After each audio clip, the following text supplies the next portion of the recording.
Hello everyone, welcome back to the YouTube channel entrance वाला और at the rate doctor Alam. I am Mohammad Uwais Alam, third year MBBS student at government medical college Fatehpur. तो अभी इस video में detail में बात करने वाले हैं प्राइवेट आयुष कॉलेज में एडमिशन का क्या प्रोसेस है। आप चाहे BAMS में लेना चाहते हो, BHMS में लेना चाहते हो, BOMS में लेना चाहते हो, किसी भी स्टेट में लेना चाहते हो, क्या प्रोसेस रहता है पूरा एडमिशन का, इस वीडियो के बाद आपको पूरा क्लियर हो जाएगा। कैसे आपको काउंसलिंग करनी है, कहाँ करनी है और क्या एडमिशन का प्रोसेस रहेगा उसके बारे में। इससे पहले मैंने एक वीडियो बनाई थी आयुष काउंसलिंग का जो प्रोसेस है 2023 में भी और 2024 में भी, उसको भी डिस्कस किया था। उसमें मैंने बताया था कि आपको किस काउंसलिंग में पार्टिसिपेट करना है। बहुत सारे स्टूडेंट की क्वेरी रहती है कि अगर वो स्टेट में लेना चाहते हैं तो कहाँ पार्टिसिपेट करना होगा, ऑल इंडिया में लेना चाहते हैं तो कहाँ पार्टिसिपेट करना होगा, गवर्नमेंट के लिए कहाँ करना होगा, प्राइवेट के लिए कहाँ करना होगा। तो एक यहाँ पर शॉर्ट ओवरव्यू मैं दोबारा से देता हूँ। बाकी डिटेल में अगर आपको जानना है तो इस वीडियो का लिंक नीचे डिस्क्रिप्शन में मिलेगा, आप वहाँ से जाकर डिटेल में देख सकते हैं। पूरा आपको पता चल जाएगा किस कॉलेज में एडमिशन के लिए कहाँ पर आपको पार्टिसिपेट करना पड़ेगा। तो यहाँ पर आयुष की दो काउंसलिंग होती हैं, एक है सेंट्रल आयुष काउंसलिंग यानी AA-CCC और दूसरी है स्टेट वाइज आयुष काउंसलिंग, जिसकी रेस्पेक्टिव स्टेट वाइज वेबसाइट होती है। सबसे पहले ऑल इंडिया कोटा में बात की जाए तो पूरे इंडिया के जितने भी गवर्नमेंट कॉलेजेस हैं उन गवर्नमेंट कॉलेजेस की जो 15% सीट्स हैं, यानी चाहे BAMS हो, BOMS हो, BHMS हो, उन सभी की 15% सीट्स प्लस उसके साथ ही सेंट्रल यूनिवर्सिटीज़, नेशनल इंस्टीट्यूट्स, इन सब की 100% सीट जो है वो ऑल इंडिया कोटा के अंदर आती हैं। उसके बाद जो गवर्नमेंट कॉलेजेस की बची 85% सीट्स हैं उसमें एडमिशन होता है स्टेट कोटा के थ्रू। सेमी गवर्नमेंट की जो 85% सीट्स है उसमें भी एडमिशन होता है स्टेट कोटा के थ्रू। प्राइवेट कॉलेजेस की 100% सीट्स का एडमिशन स्टेट कोटा के थ्रू होगा। तो सबसे ज़्यादा इंपॉर्टेंट चीज़ यहाँ पर यही है ओवरऑल कि जितने भी प्राइवेट कॉलेजेस हैं उनमें एडमिशन स्टेट काउंसलिंग के थ्रू होगा। अब स्टेट काउंसलिंग में भी दो कोटा होते हैं, एक होता है ऑल इंडिया कोटा यानी जो प्राइवेट की सीट्स हैं, फॉर एग्जांपल किसी कॉलेज में 100 सीट्स हैं तो उसकी 85% सीट जो है वो स्टेट कोटा के अंदर आ जाएंगी और जो बाकी बची हुई 15% सीट्स है वो ऑल इंडिया कोटा के अंदर आ जाएंगी। इसका मतलब क्या है, मतलब समझिए कि प्राइवेट कॉलेज की जो 100% सीट्स पर एडमिशन जो कराएंगी वो स्टेट काउंसलिंग कराएगी, लेकिन उस स्टेट में भी स्टेट काउंसलिंग के अंदर भी जो 15% सीट्स हैं उसमें आप किसी भी स्टेट के रहने वाले हों पार्टिसिपेट कर सकते हैं। फॉर एग्जाम्पल कोई स्टूडेंट मध्य प्रदेश का है, कोई महाराष्ट्र का है, कोई बिहार का है और वो यूपी में पार्टिसिपेट करना चाहता है तो कर सकता है, लेकिन यूपी की जो स्टेट काउंसलिंग है वहाँ पर आकर उनको पार्टिसिपेट करना होगा, क्योंकि यूपी के और उत्तराखंड के अंदर बहुत ज़्यादा अच्छे ऑप्शंस बच्चों के पास रहते हैं BAMS में एडमिशन के लिए। तो बहुत सारे स्टूडेंट अदर स्टेट से यूपी और उत्तराखंड की तरफ जाते भी हैं। तो जो लोग यहाँ पर अदर स्टेट के होंगे तो आप एडमिशन यहाँ पर कहाँ से लेंगे, जो स्टेट कोटा की काउंसलिंग है यूपी की यानी यूपी आयुष वाली, उसके थ्रू आपको एडमिशन मिलेगा। बाकी जो यूपी के रहने वाले हैं उनको एडमिशन जो 85% सीट पे मिलेगा।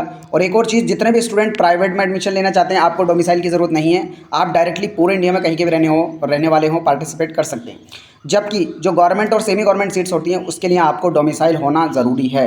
अगर आपके पास डोमिसाइल नहीं है तब आप गवर्नमेंट और सेमी गवर्नमेंट के लिए अप्लाई नहीं कर सकते।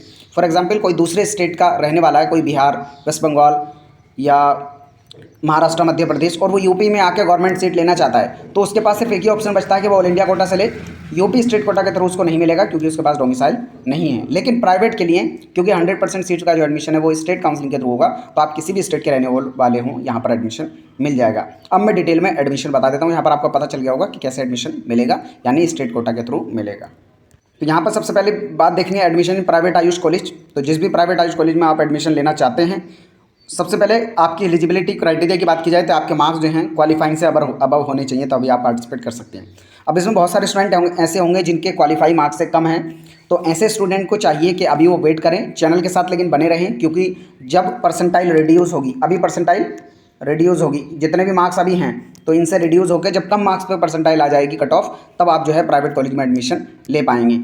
जैसे ही उस टाइम पर परसेंटाइल रिड्यूस होगा मैं आपको वीडियो के थ्रू बता दूंगा। अभी के लिए जनरल EWS से अगर आपके 164 प्लस मार्क्स हैं तो आपको private college BAMS, BHMS, BOMS का मिल जाएगा।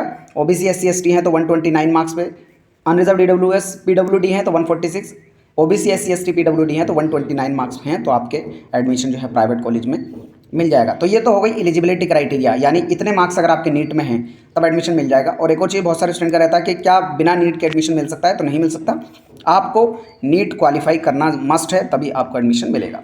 अगली जो कुछ इंपॉर्टेंट चीज़ें हैं प्राइवेट एडमिशन में वो है कि आपको डोमिसाइल की ज़रूरत नहीं है। आप किसी भी स्टेट में पार्टिसिपेट करना चाहते हो, डोमिसाइल की बिल्कुल भी आपको ज़रूरत नहीं है, आप डायरेक्टली पार्टिसिपेट कर सकते हैं।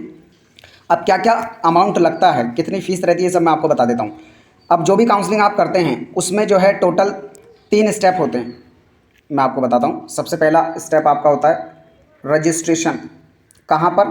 जो रजिस्ट्रेशन स्टेट की काउंसलिंग होती है वहाँ पर आपको सबसे पहले रजिस्ट्रेशन करना होता है, फिर उसके बाद आपको फ़ी पेमेंट करना होता है, फ़ी पेमेंट।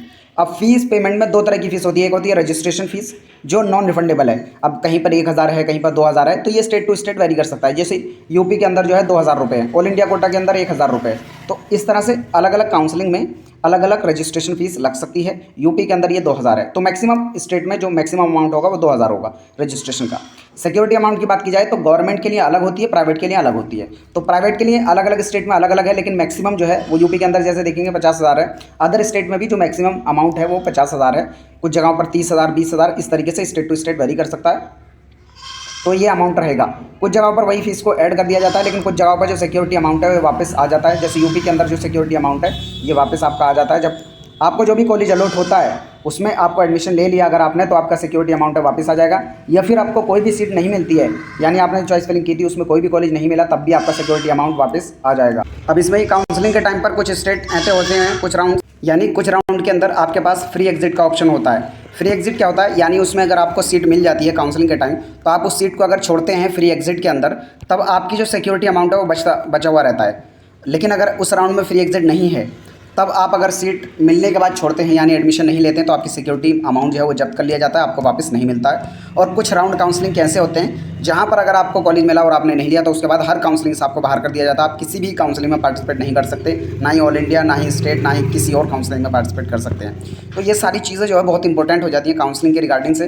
बहुत सारे स्टूडेंट इसमें गलती कर देते हैं और फिर बाद में उनको या तो उनकी पसंद का कॉलेज नहीं मिल पाता है या फिर एडमिशन ही नहीं मिल पाता है। तो इन सारी चीज़ों को आपके लिए आसान करने के लिए हमने पेड काउंसलिंग का जो गाइडेंस है वो शुरू किया है, जिसमें एक मिनिमल अमाउंट आप देकर पूरा काउंसलिंग का प्रोसेस क्या है, कैसे है, उसमें पूरे रूल्स रेगुलेशन सब कुछ बताया जाएगा आपको।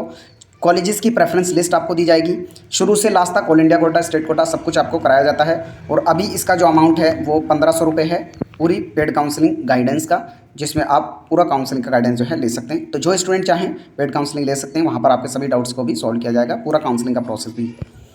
अलॉटमेंट थ्रू जनरल कैटेगरी, इसका क्या मतलब है, यानी आप किसी भी कैटेगरी के हों और आप अगर प्राइवेट में एडमिशन लेते हैं, उसमें भी पर्टिकुलरली अगर आप किसी दूसरे स्टेट में जाकर प्राइवेट में एडमिशन लेते हैं तो आपको जनरल कैटेगरी से काउंट किया जाएगा। और आप अगर उसी स्टेट के रहने वाले हैं तो कुछ जगहों पर ऐसा होता है, कुछ स्टेट्स के अंदर जहाँ पर कैटेगरी रैंक भी चलती है, लेकिन यूपी के अंदर सबको जो है जनरल से ट्रीट किया जाता है। आप किसी भी कैटेगरी के हों, प्राइवेट में आपको जनरल ट्रीट करके जनरल से ही मिलेगा।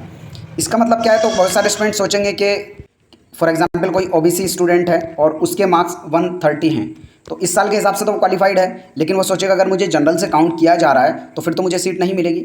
नहीं, मेरा कहने का मतलब ये नहीं है। मेरा कहने का मतलब ये है कि आपको ओबीसी कैटेगरी के हिसाब से क्वालिफाई तो कर दिया जाएगा, आप पार्टिसिपेट कर पाएंगे काउंसलिंग में। अगर आप यूपी के रहने वाले हैं और यूपी काउंसलिंग में पार्टिसिपेट करना चाहते हैं कर सकते हैं, लेकिन उसके बाद जब कॉलेज में आपका एडमिशन होगा तो उस टाइम पर कॉलेज अलॉटमेंट के टाइम पर आपको जो है जनरल ट्रीट किया जाएगा। ठीक है। अब उसके बाद दो तरह के स्टेट होते हैं एडमिशन के लिए, कुछ होते हैं ओपन स्टेट, कुछ होते हैं सेमी, कुछ होते हैं क्लोज। ओपन स्टेट का मतलब क्या है कि जो उस स्टेट में आप किसी भी स्टेट के रहने वाले हो डायरेक्टली आके अप्लाई कर सकते हैं। For example Uttar Pradesh, Bihar, Rajasthan, Punjab, Haryana, Andhra Pradesh, Karnataka, Tamil Nadu, Himachal Pradesh, Kerala, Uttarakhand. तो ये सभी स्टेट क्या हैं, ये ओपन स्टेट है, यानी आप किसी दूसरे स्टेट के रहने वाले हैं डायरेक्ट यहाँ पर अप्लाई कर सकते हैं। सेमी ओपन स्टेट जैसे मध्य प्रदेश, छत्तीसगढ़, ये सेमी ओपन है, यानी अगर इसमें आप पार्टिसिपेट करना चाहते हैं तो पहले फर्स्ट और सेकंड राउंड में आपको पार्टिसिपेट करना पड़ेगा, और उसमें भी आपकी जो ऑल इंडिया कोटा की 15% प्राइवेट की सीट्स हैं उसमें एडमिशन होता है। दूसरे हैं क्लोज्ड, जिसमें अदर स्टेट के जो स्टूडेंट हैं सिर्फ कुछ राउंड में पार्टिसिपेट कर सकते हैं, वो है महाराष्ट्र, असम और गुजरात, उड़ीसा। तो ये हो गई पूरी इन्फॉर्मेशन काउंसलिंग से रिगार्डिंग, प्राइवेट कॉलेज में एडमिशन से रिगार्डिंग। अब इसके अलावा अगर फ़ीस की बात की जाए तो मोस्टली कॉलेजेस की जो फ़ीस है BA MS में बात की जाए तो अलग अलग कॉलेज टू कॉलेज वेरी करती है। मोस्टली 2 से लेकर 3 लाख पर ईयर की जो फ़ीस है वो रहती है। इसके अलावा जो टॉप प्राइवेट कॉलेजेस हैं उस पर भी मैंने एक वीडियो बना दी थी, अगर आपने नहीं देखी है तो जाकर देख लें। और आपके जो डाउट्स हों नीचे कमेंट बॉक्स में बता देना, मैं ज़रूर अप्लाई करने की कोशिश करूँगा। तब तक के लिए थैंक यू।